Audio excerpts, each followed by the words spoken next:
Il paraît qu'Apple va commencer à fouiller dans nos images et dans nos conversations à la recherche de contenu pédopornographique. Alors oui, mais non. Mais oui un peu quand même. Je vous explique. En fait, Apple a eu la très mauvaise idée de présenter en même temps deux outils qui sont très différents et ça a pas mal brouillé le message. C'est pour ajouter la chevelure avec. Le premier, c'est juste un système de contrôle parental. Ce sont les parents qui décident de l'activer sur l'iPhone de leurs enfants quand le partage familial est déjà activé. Cette sécurité va s'occuper de scanner toutes les images qui sont envoyées ou reçues sur l'iPhone de votre petite tête blonde et derrière de flouter tous les contenus qui pourraient s'apparenter à du contenu sexuellement explicite. À ce moment-là, deux cas de figure.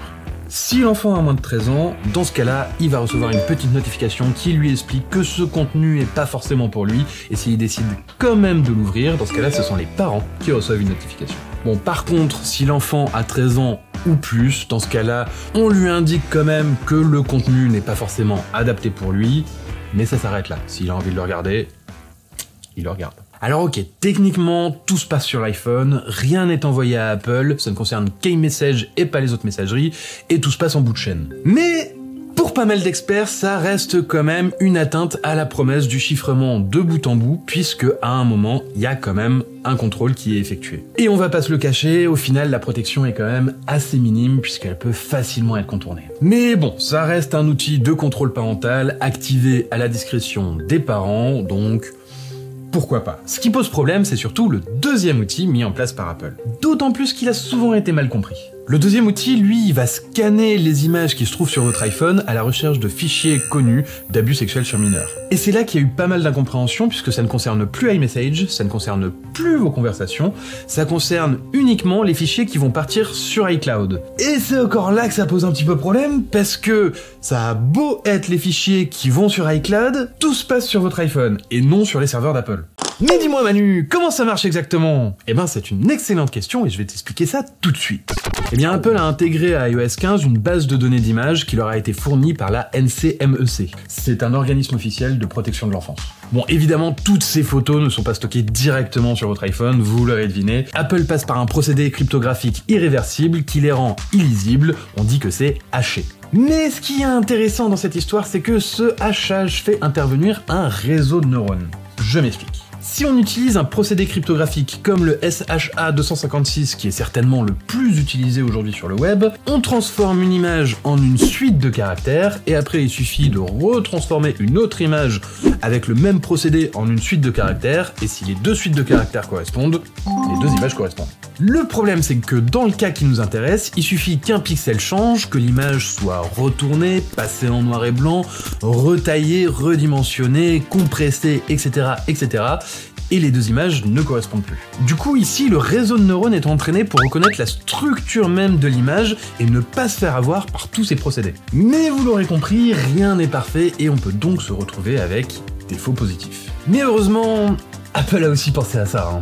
Dans le cas où une image serait repérée comme positive, les métadonnées chiffrées de l'image sont envoyées à Apple avec seulement une partie de la clé qui permet de les déchiffrer. Ce n'est qu'à partir de 30 correspondances positives qu'Apple aura la clé complète pour les déchiffrer et pourrait examiner ces métadonnées. Et à ce moment-là s'engage tout un processus avec une deuxième vérification via un algorithme que malheureusement on ne connaît pas, puis une vérification humaine, et enfin un transfert du dossier aux autorités compétentes si vraiment il y a quelque chose d'illégal.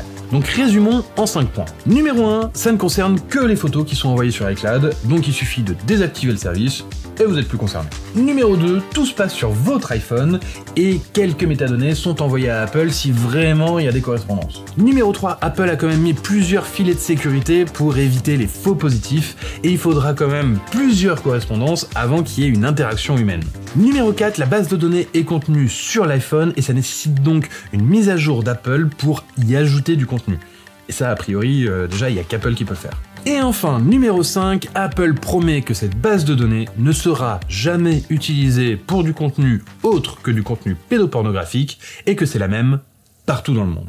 Mais ça, c'est une promesse. Et malheureusement, c'est difficile à vérifier. Parce que si un journaliste ou un expert en sécurité voulait comparer la base de données d'Apple et celle du NCMEC, Il faudrait posséder la base de données avec le contenu illégal, mais c'est du contenu illégal, donc on peut pas le posséder. Donc on peut pas vérifier. Cette base de données reste donc à la discrétion d'Apple et on ne peut donc pas savoir si éventuellement des gouvernements vont pas avoir envie de faire pression pour rajouter du contenu à cette base de données. On pourrait imaginer une soi-disant lutte contre le terrorisme qui se transformerait en chasse aux sorcières racistes, une recherche de contenu d'opposition politique, ou alors des éléments pourtant naturels qui sont jugés illégaux dans certains pays, comme l'homosexualité par exemple. Vous voyez la dérive ? Parce que oui, les dérives potentielles, aujourd'hui, elles sont nombreuses. Et la seule assurance qu'on ait, c'est la bonne foi d'Apple. Par ailleurs, des failles de sécurité existent toujours dans un système informatique.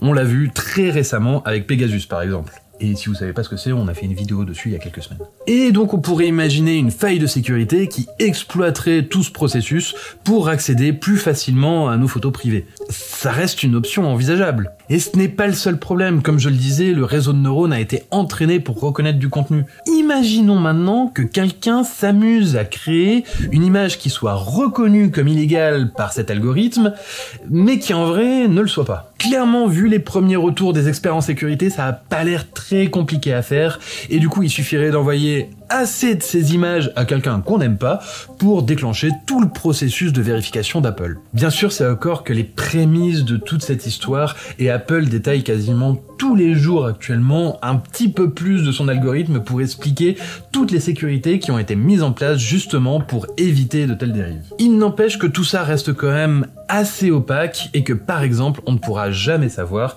si une personne humaine chez Apple a vérifié un de nos contenus. Bref, vous l'aurez compris, tout ça part d'une excellente intention.